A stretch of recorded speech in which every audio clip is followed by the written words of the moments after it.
गोलगप्पे वाले की हत्या,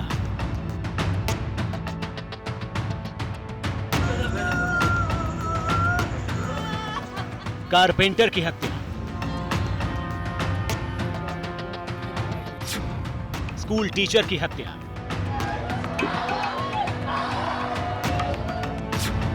केमिस्ट की हत्या, कश्मीर में कश्मीरी पंडित और गैर कश्मीरी आतंकवादियों के टारगेट पर हैं और आतंकियों को यह टारगेट दिया है पाकिस्तानी खुफिया एजेंसी आईएसआई ने। अनुच्छेद 370 हटने के बाद सरकार का दावा था कि कश्मीर में हालात धीरे धीरे सुधर रहे हैं और ये बदलाव ज़मीन पर नज़र भी आ रहा था। लेकिन पिछले कुछ हफ्तों के दौरान जिस अंदाज से न सिर्फ घुसपैठ में बढ़ोतरी हुई है, उसके साथ साथ आतंकी कार्रवाइयों और आतंकी हमलों में भी इजाफा हुआ है।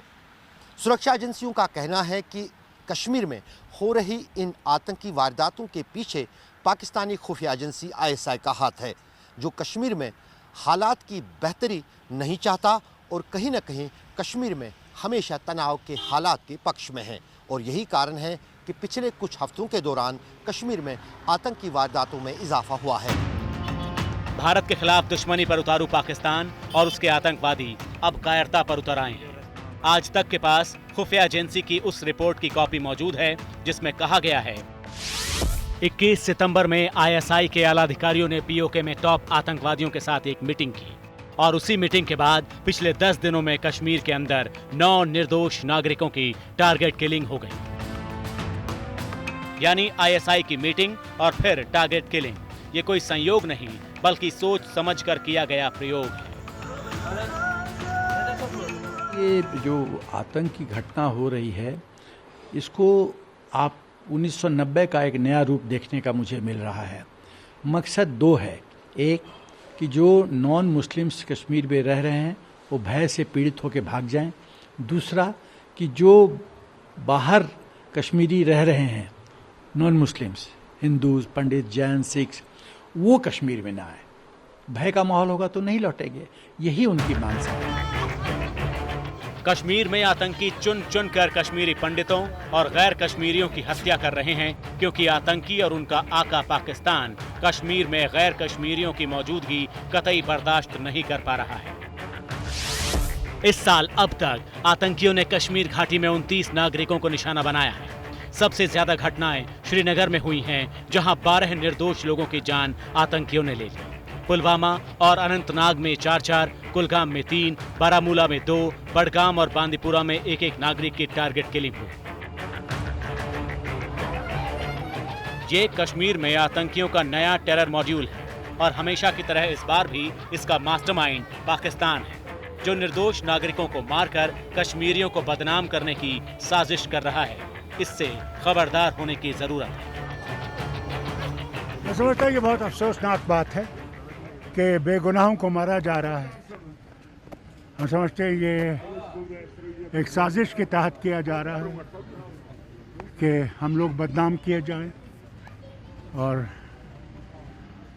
इसमें हमारा हाथ नहीं है, कश्मीरियों का हाथ नहीं है। क्या माहौल को खराब करने की कोशिश की? जी हाँ, माहौल को भी और कश्मीरियों को बदनाम करने की कोशिश की जा रही है।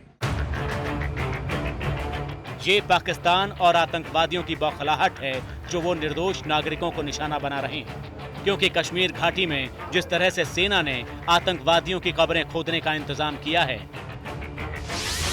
उसमें 2016 से अब तक यानी पिछले 5 वर्षों में करीब 1200 आतंकी कश्मीर घाटी में सेना के हाथों मारे गए।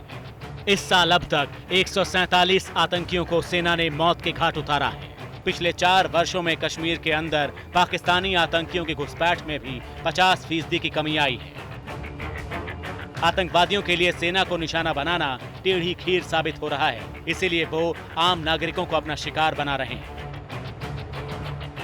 ये सारी पाकिस्तान की डेस्परेशन है और पाकिस्तानी जो टेररिस्ट है, क्योंकि हमारी सेना को वो फेस नहीं कर सकते और इसीलिए उनको पता है कि पुलवामा किया था उन्होंने, तो एयर स्ट्राइक हुआ था, उड़ी किया था, तो सर्जिकल स्ट्राइक हुआ था और पाकिस्तान को मुंह की खानी पड़ी थी।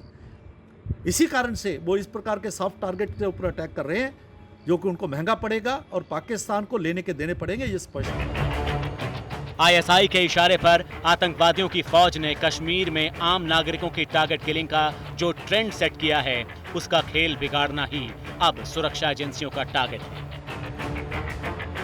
अगस्त 2019 में भी गैर राज्य के रहने वाले लोगों को कश्मीर में निशाना बनाया गया था, जब कई सारे ड्राइवरों और कई सारे कामगारों की जो हत्याएं हुई थी, लेकिन उस पर किसी हद तक अंकुश तो पाया गया था।